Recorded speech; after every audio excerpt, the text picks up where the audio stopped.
Hello प्यारे दोस्तों, कैसे हो? आपका स्वागत है अपने चैनल आरजी क्लासेस पर। मैं रिम्पी गोयल आपके सामने मोस्ट डिमांडिंग टॉपिक लेकर आई हूँ, that is criticism of mercantilism. Already मैंने इसकी 2 से 3 वीडियो अपलोड कर दी है एंड स्टूडेंट्स ने कहा कि मैम आप प्लीज़ क्रिटिसिज्म कराइए। सो आप ही की नीड को ध्यान में रखकर आप ही के लिए मैं वीडियो लेकर आई हूँ, criticism of mercantilism. And most important, very honestly speaking, this content is not mine. ये कंटेंट मेरा नहीं है, डायरेक्टली मैंने ये कंटेंट गूगल से लिया है। जब भी मैं कोई पीपीटी बनाती हूँ तो मैं बुक्स का यूज़ करती हूँ ऑलमोस्ट। एंड ऑब्वियस है कि अगर आप कोई भी टॉपिक पर कंटेंट अपना बनाते हैं तो आप बुक्स की तो 100% हेल्प लेते हैं। तो बुक्स के अलावा हम गूगल्स को भी यूज़ करते हैं, अलग अलग हम चीज़ों को सर्व करते हैं जहाँ से हमें बेस्ट कंटेंट मिलता है। गूगल से, बुक से कंबाइन करते हैं, कुछ अपना ऐड करते हैं लैंग्वेज को सिंप्लीफाई करने के लिए। तो कई चीज़ों पर काम होता है, बट लैक ऑफ टाइम की वजह से मैं पीपीटी नहीं बना पाई। तो आपके लिए मैं यहाँ पर डायरेक्ट गूगल से मैंने ये टॉपिक उठाया। आपको मैं लिंक भी बता दूंगी जिससे आप पूरे आर्टिकल को रीड कर सकते हैं। बट इस आर्टिकल में जो क्रिटिसिज्म को लेकर बात कही गई है और इसमें जो इम्पॉर्टेंट बात है वही आपसे मैं डिस्कस करूँगी। बिकॉज़ यहाँ पर मेरा जो मेन टारगेट है वो ये है कि आपको मैं ये कॉन्सेप्ट क्लियर करा दूँ। ठीक है, आपके माइंड में पक्का क्वेश्चन आएगा कि मैम अगर गूगल से करना था तो ये हम खुद भी तो पढ़ सकते हैं, हमें आपकी क्या नीड है। और अगर आप खुद करते हैं तो well and good, self reading is very very important. But यहाँ पर आपको मैं इस चीज़ को इतना आसान कर दूंगी विद एग्जाम्पल्स, आपको मैं इतने एग्जाम्पल्स दूंगी, आपके लिए ये चीज़ बिल्कुल आसान हो जाएगी। यहाँ पर आपको मैं एक्स्ट्रा नॉलेज दूंगी, मतलब यहाँ पर आपको क्या पता वो चीज़ पता हो पहले से ही, बट जो पहली बार देख रहा है, बिकॉज आरजी क्लासेस पर कॉमर्स एक्सपर्टीज़ मेन मोटिव है, आपको बिगिनर से एडवांस तक लेके जाना मेन मोटिव है। तो जो बिल्कुल बिगिनर्स हैं उनके लिए भी ये वीडियो काफ़ी यूज़फुल होगा। तो मैं बहुत ज़्यादा एक्सप्लेन कर चुकी हूँ चैनल के बारे में, तो मैं फटाफट आगे स्टार्ट करती हूँ। तो पहले आपको मैं दूंगी मर्केंटलिज्म का ओवरव्यू, बट उससे पहले आप ये साइट नोट कर लीजिए, इस साइट से मैंने ये टॉपिक लिया है एंड इसमें मुझे बहुत अच्छा कंटेंट लगा। मुझे लगा मुझे ये चीज़ आपके सामने प्रेजेंट करनी चाहिए। So let's start. देखिए बच्चों, मर्केंटलिज्म क्या होता है? मर्केंटलिज्म ये हमारा ज़ीरो सम गेम पर बेस होता है। Zero sum game, it means जो 2 कंट्रीज़ होती है और जब वे 2 कंट्रीज़ आपस में ट्रेडिंग करती है, एक्सपोर्ट इंपोर्ट करती है, तो एक कंट्री को फ़ायदा होगा, दूसरी कंट्री को नुकसान होगा। So simple. इसने कहा कि दोनों कंट्री साथ में बेनिफिट नहीं उठा सकती, एक कंट्री को तो नुकसान उठाना ही होगा। ठीक है, जो कंट्री एक्सपोर्ट कर रही है उस कंट्री के पास वेल्थ आ रही है इन फॉर्म ऑफ करेंसी, और दूसरी कंट्री जो खरीद रही है उसको अपनी वेल्थ दूसरी कंट्री को देनी पड़ रही है, तो वो नुकसान में जा रही है। तो जो एक्सपोर्ट करेगी कंट्री वो तो प्रोस्पर होगी, प्रोस्पेरस में होगी, ग्रोथ होगी, और जो कंट्री इंपोर्टर है, जो कंट्री खरीद रही है, वो कंट्री डिक्लाइनिंग, डाउन में चली जाएगी। तो ज़ीरो सम गेम यही कहता है कि दोनों कंट्री साइमल्टेनियसली एक साथ बेनिफिट नहीं उठा सकती। एक कंट्री अगर ऊपर जा रही है तो दूसरी कंट्री नीचे आएगी, अगर एक कंट्री की डायरेक्शन अप है तो दूसरी कंट्री की डाउन। आई होप ये आपको क्लियर हो गया। इसमें ये माना जाता है मर्केंटलिज्म में, जिस कंट्री के पास जितनी बुलियंस हैं in the form of gold and silver, वो कंट्री उतनी ज़्यादा अच्छी मानी जाती है, उतनी ज़्यादा उभरी हुई मानी जाती है। और जिस कंट्री के पास जितना कम वेल्थ होता है वो कंट्री उतनी ही स्लो मानी जाती है, स्लो प्रोग्रेस उसकी मानी जाती है। ठीक है, अब जो मैंने आपको ये जो वीडियोस कराई है मर्केंटलिज्म की, तो डू यू नो जो ये वीडियो जो यहाँ पर जो रिपीटेड लर्नर्स है जो वे देख चुके हैं वीडियोस, है ना, तो जो आप मेरे प्यारे लर्नर्स हो तो आपको पता होगा एडम स्मिथ क्या है।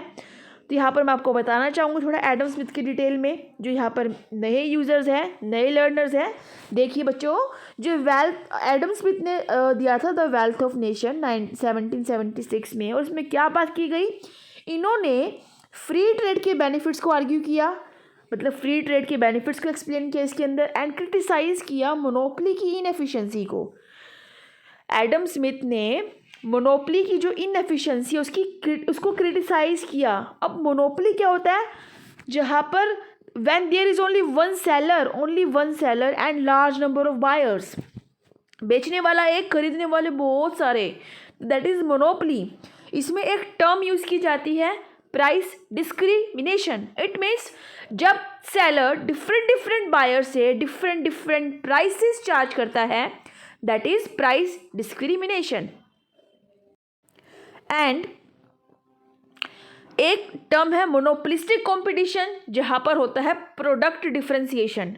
ठीक है, क्योंकि सिमिलर प्रोडक्ट्स होते हैं, लाइक टूथपेस्ट में कोलगेट कंपनी भी आती है, इसमें पेप्सोडेंट भी आती है, तो काफ़ी सारा कंपटीशन फेस करते हैं सेलर्स, तगड़ा कंपटीशन होता है, तो वही एडवर्टीजमेंट पर खर्चा करते हैं, सेल प्रमोशन स्कीम्स लेकर आते हैं। तो आई होप आप क्लियर कर पा रहे हैं। तो हम बात करेंगे मोनोपोली की बेसिकली, ना कि मोनोपोलिस्टिक कंपटीशन की। तो यहाँ पर थोड़ा सा आपको मैंने दोनों के बारे में आइडिया दे दिया। मोनोपोली की इनएफिशिएंसी को क्रिटिसाइज करता है Adam Smith. Comparative advantage theory जो कि डेविड रिकार्डो ने दी थी, और एक थ्योरी मैंने डिस्कस की थी एब्सोल्यूट एडवांटेज। ये दोनों थ्योरी पॉजिटिव सम गेम पर बेस है। अब पॉजिटिव सम गेम क्या है? जब दो कंट्रीज साइमल्टेनियसली बेनिफिट उठाती है ट्रेडिंग से। ठीक है, अब दोनों में भी माइन्यूट डिफरेंस है, तो वो आप इंटरनेशनल बिजनेस एनवायरनमेंट की प्लेलिस्ट से देख लीजिएगा। अब मैं आपसे बात करूंगी मर्केंटिलिज्म की क्रिटिसिज्म के बारे में। देखिए, ये यहाँ पर हाईलाइट भी किया गया है, तो आप इसको नोटबुक पे पक्का नोट कीजिए, बहुत मोस्ट इंपॉर्टेंट है। देखिए बच्चों, मर्केंटिलिज्म एक ऐसी फिलोसफी है जो जीरो सम गेम पर बेस है। इसका मतलब यहाँ पर जो लोग हैं, आप कंट्री मान लीजिए, दूसरों के नुकसान पर अपना फ़ायदा सोचते हैं, दूसरों के खर्चे पर अपना बेनिफिट उठाते हैं, अपना लाभ उठाते हैं। ठीक है, एक बहुत इम्पॉर्टेंट सेइंग है, बहुत इम्पॉर्टेंट सेइंग कि क्या, कि जब आप दूसरों को धकेल कर अपने आप को उभारते हो, सेम यहाँ पर वही बात है। अगर दो कंट्री है, एक को नुकसान होगा ही होगा अगर दूसरी कंट्री की ग्रोथ हो रही है। तो यहाँ पर क्या कहा गया कि जब आप दूसरों के खर्चे पर खुद का बेनिफिट उठा रहे हो। एग्जाम्पल लीजिए, कोई दो कॉम्पिटिटर है, तगड़े कॉम्पिटिटर है, दो कंट्री कॉम्पिटिशन हो रहा है बहुत तगड़ा, एंड क्या हुआ, एक होता है हेल्दी कॉम्पिटिशन, एक होता है अनहेल्दी कॉम्पिटिशन। तो unhealthy competition is very wrong, वो फेयर बिल्कुल भी नहीं होता, क्योंकि जब एक कॉम्पिटिटर रॉन्ग टैक्टिक्स का यूज़ करके सामने वाले को धकेल कर खुद ऊपर उठता है, तो वह बहुत गलत है। ठीक है, इसका मतलब सामने वाले के नुकसान खर्चे पर खुद का बेनिफिट सामने वाले को धकेल कर खुद ऊपर उठ रहा है। ठीक है, तो यहाँ पर यही कहा गया है, मर्केंटिलिज्म में एक बहुत बड़ी कमी बताई गई है कि ये जो फिलोसफी है जीरो सम गेम पर बेस है, यही इसकी सबसे बड़ी कमी है, खामी है। क्यों? क्योंकि इस फिलोसफी में ग्लोबल ग्रोथ को कैसे इंक्रीज़ करना है, मिलकर कैसे उभरना है, ग्लोबल प्रॉब्लम्स को ख़त्म कैसे करना है, इसके बारे में कोई चर्चा नहीं की गई, कोई बात नहीं की गई। ये ऐसी फिलोसफी है ही नहीं, और यही इसकी सबसे बड़ी कमी है। और इसमें ये भी मानते हैं कि अगर हम दूसरे का भला करेंगे, अगर दूसरी कंट्रीज़ को इम्प्रूव करेंगे, उसके वेल्थ को इंक्रीज़ करने की सोचेंगे, तो नुकसान तो हमें ही उठाना पड़ेगा। अगर हम सामने वाले का भला सोचेंगे तो हमारा कौन सा भला हो जाएगा, हमारा नुकसान होगा। ये मर्केंटिलिज्म की इसी सोच को सबसे बड़ी कमी बताया गया है कि इसमें सामने वाली भलाई को, सामने वाले का अच्छा करने को खुद का नुकसान माना जाता है, और यही मर्केंटिलिज्म की सबसे बड़ी क्रिटिसिज्म है। Note down in notebook. ठीक है, अब अगर इसके अकॉर्डिंग मैं इसकी अपोजिट बात करूं, इसी में आगे बात क्या की गई है, आप इमेजिन कीजिए, ये तो मोस्ट इंपॉर्टेंट है, इसको आप नोट कर लीजिए, क्रिटिसिज्म है ये। अब यहाँ पर ना एक चीज़ और कही गई है, आप इमेजिन कीजिए कि हमने जीरो सम गेम की सिचुएशन को क्या कर दिया, अवॉइड कर दिया। सपोज मान लीजिए, ठीक है, जीरो सम गेम को अवॉइड कर लिया, तो क्या सब कुछ ठीक हो जाएगा? यहाँ पर ये कहा है कि जीरो सम गेम को अवॉइड कर लिया, यहाँ पर ये नहीं कहा कि हमने पॉजिटिव सम गेम को ऑप्ट कर लिया। दोनों में डिफरेंस है बच्चों, ध्यान से सुनना। जीरो सम गेम को अवॉइड करने का मतलब ये नहीं है कि आपने पॉजिटिव सम गेम को ऑप्ट कर लिया। क्लियर? तो यहाँ पर क्या कहा गया, यहाँ पर सिर्फ ये कहा गया कि हमने फॉर एग्जांपल मान लिया जीरो सम गेम अवॉइड कर दिया, और ना हम दूसरी कंट्री की वेल्थ को चलो इंक्रीज़ कर देते हैं। तो इससे क्या होगा, इससे सेल्फिश, हमारा खुद का स्वार्थ बढ़ेगा, हमारा खुद के सेल्फिश बेनिफिट्स इंक्रीज होंगे। कैसे? अगर आप जापान और जर्मनी की ग्रोथ करते हैं तो अल्टीमेटली यूके और यूएस की एक्सपोर्ट मार्केट इंक्रीज़ होगी, और अगर यूके यूएस की एक्सपोर्ट मार्केट इंक्रीज़ होगी, इसका मतलब जिस भी कंट्री को ये सेल करेंगे वहाँ पर उस कंट्री को नुकसान उठाना पड़ेगा, और ये कंट्री धीरे धीरे प्रोग्रेस होती जाएगी। होप ये पॉइंट आपको क्लियर हो गया है। सेकंड, इसमें क्या क्रिटिसिज्म दिया गया है, जो मर्केंटिलिज्म है ये ना ज़्यादा स्ट्रेस गवर्नमेंट रेगुलेशंस पर और मोनोपोली पर डालता है, जो अल्टीमेटली इनएफिशिएंसी को और करप्शन को बहुत ज़्यादा बढ़ावा देता है। ठीक है। थर्ड आता है, जब मैंने मर्केंटिलिज्म की वीडियो कराई तो उसमें मैंने हिस्ट्री कराई थी मर्केंटिलिज्म की, तो ये पॉइंट आपको वैसे ही क्लियर हो जाएगा। ठीक है। मर्केंटिलिज्म जस्टिफाई करते हैं एम्पायर बिल्डिंग को और पॉवर्टी ऑफ कॉलोनीज को, एंड उसी के थ्रू वो एम्पायर कंट्री को एनरिच करता है। ये वाला पॉइंट भी मोस्ट इंपॉर्टेंट है। मर्केंटिलिज्म का मतलब है टिट फॉर टैट पॉलिसीज़। ये भी एक बहुत बड़ी क्रिटिसिज्म है, tit for tat policies. Tit for tat का मतलब जैसे को तैसा। ठीक है। अगर एक कंट्री जैसा करेगी दूसरी कंट्री भी वैसा ही करेगी, जैसे को तैसा। क्लियर। यहाँ पर मैं आपको ये वाला पॉइंट एग्जाम्पल से अच्छे से क्लियर करा दूंगी, टेंशन मत लीजिए। फर्स्ट देखिए इंडिया, ये है अमेरिका। इंडिया एक्सपोर्ट कर रही है टेक्सटाइल अमेरिका को, इंडिया को बदले में वेल्थ मिल रही है, इंडिया की तरक्की हो रही है, अमेरिका नीचे जा रहा है। तो अमेरिका ने क्या किया, अमेरिका ने कहा कि अपनी ही कंट्री को इंस्ट्रक्ट किया हम इंडिया से एक्सपोर्ट नहीं करेंगे। उसने क्या किया, जिससे कि अमेरिका इंपोर्ट ना कर पाए, इंडिया से ख़रीद ना पाए, अमेरिका ने अपने टैरिफ बैरियर्स को बढ़ा दिया। They are two types of barriers, tariff and non tariff. दोनों ही बैरियर फ्री ट्रेडिंग को रिस्ट्रिक्ट करने के लिए, उसको पिंजरे में कैद करने के लिए, आप समझ सकते हैं, फ्री ट्रेड को रिस्ट्रिक्ट करने के लिए ही बैरियर्स, रुकावटें डाली जाती हैं। ठीक है, बैरियर्स लगाए जाते हैं। तो टैरिफ बैरियर भी उसी बैरियर का एक पार्ट है, जिसमें टैक्स ड्यूटीज़ को इंक्रीज़ कर देते हैं परसेंटेज की फॉर्म में। कोटा की बात नहीं हो रही, वो कोटा नॉन टैरिफ में आता है, जिसमें हम लिमिट्स डिसाइड करते हैं। बट टैरिफ बैरियर में यहाँ पर टैक्स रेट को बढ़ा देते हैं परसेंटेज में। ठीक है। तो अगर अमेरिका अपनी कंट्री को इंस्ट्रक्ट कर देती है कि हमने टैरिफ रेट्स बढ़ा दिए हैं, टैरिफ बैरियर्स लगा दिए, तो कोई भी अमेरिका का मैन्युफैक्चरर इंपोर्ट नहीं करेगा दूसरी कंट्री से, क्योंकि उसको बहुत महंगा पड़ जाएगा, और महंगा पड़ेगा तो प्राइसेस इंक्रीज़ हो जाएंगे, कॉस्ट ऑफ प्रोडक्शन बढ़ेगी ना टैक्स देने से, और अल्टीमेटली प्राइसेस इंक्रीज़ हो जाएंगे। तो वो ऑटोमेटिक हमारे इंडिया को काफ़ी नुकसान उठाना पड़ सकता है अमेरिका के स्टेप से, इस पॉलिसी से, अगर उसने हाई टैरिफ लगा दिया इंपोर्ट पे, तो क्योंकि इंडिया की सेल कम हो जाएगी टेक्सटाइल में। तो अब इंडिया क्या करेगी, अब इंडिया भी सेम इसी पॉलिसी को ऑप्ट करेगी जिससे अमेरिका को फ़ायदा ना पहुँचे। फॉर एग्जांपल कोई हमारी इंडिया नई टेक्निक अमेरिका से ले रही है। ठीक है। तो अब इंडिया क्या करेगी, अब इंडिया भी अमेरिका को फ़ायदा नहीं पहुंचने देगी, क्योंकि टिट फॉर टैट पॉलिसीज़ जब यूज़ की जाती है तो वो रिटेलिएशन को क्रिएट करती है, रिवेंज की फीलिंग को क्रिएट करती है। इसको नेगेटिव मत लेके जाना, हर कंट्री यहाँ पे अपने बारे में सोचती है सिर्फ। ठीक है।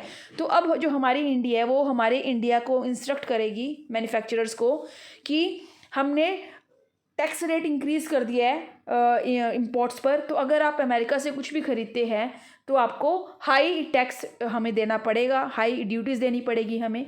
तो इसलिए इंडिया भी अब अमेरिका से क्या इंपोर्ट नहीं करेगी। तो अमेरिका ने अपने आप को अमेरिका ने इंडिया की सेल कम करी, इंपोर्ट रेट्स को, इंपोर्ट ड्यूटीज़ को बढ़ाकर, टैरिफ्स को बढ़ाकर इंपोर्ट्स पर। ऐसे ही इंडिया ने अपनी कंट्री को सेव किया। ठीक है। जिससे कि अमेरिका को बेनिफिट ना हो, तो इंडिया ने भी क्या किया, हाई टैरिफ लगा दिए इंपोर्ट्स पे। ठीक है। आई होप आप समझ पा रहे हैं टिट फॉर टैट पॉलिसी। ये सिर्फ एक एग्जाम्पल से आपको मैंने समझाया है।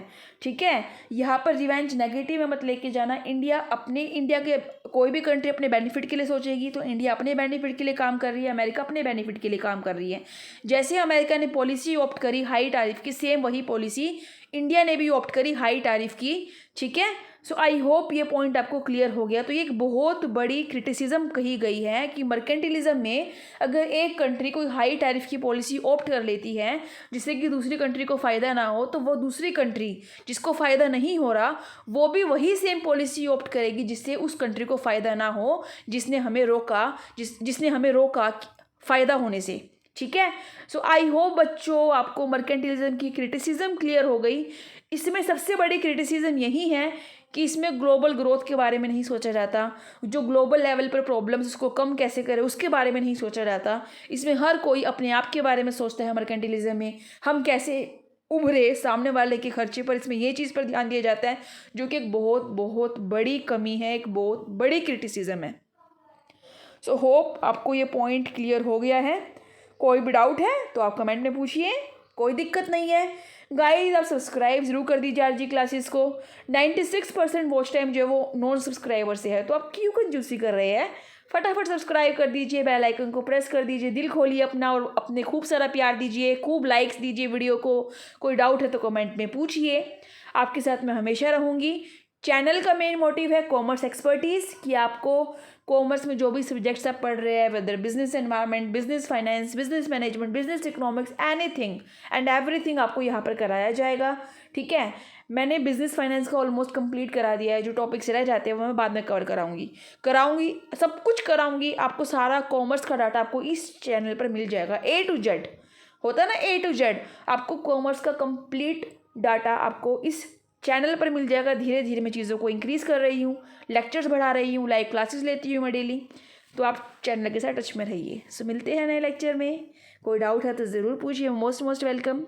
मिलते हैं नए वीडियो में। Thank you, take care, kindly share with others and please subscribe. Bye bye, take care.